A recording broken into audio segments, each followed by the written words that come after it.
We're going to continue with the skeletal system now on this slide. Looking at the structures of a long bone here, they're all nicely labelled for you to look at.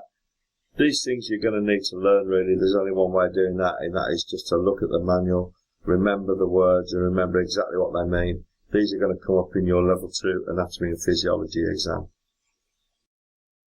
We look at the spine. So if you look at an earlier video that's on the site, you'll see there is an acronym for this. So we're just going to quickly run through the different areas. We have 7 cervical vertebrae at the top.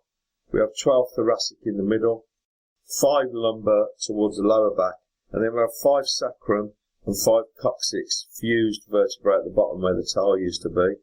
And then you see on the front there we've got 2 curves that are noted. One is the kyphotic curve and one is the lordotic curve.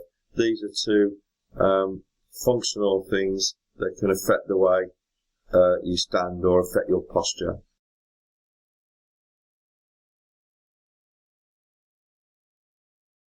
In the spine we have invertebral discs, and the discs are separated. Each vertebra is separated by a disc, and they're made of fibrocartilage. And the function of the discs is to absorb shocks. So they're like little shock absorbers. When you jump and land on your feet, they take away any impact that may be felt on your spine and the individual vertebra. Looking at the spinal abnormalities, a couple of them we just touched on previously. We have a normal spine there on the far left. There's like a little S shape going on there. The second one is a lordotic spine. This is where the lumbar ridge of the spine dips deeply in, and it sort of causes the backside to stick out a little bit.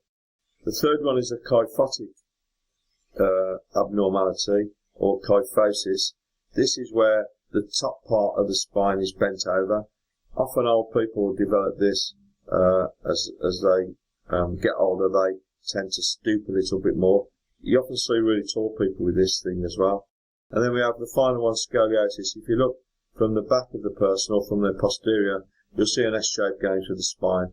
This is quite often difficult to put right with exercise, but can be put right with surgery.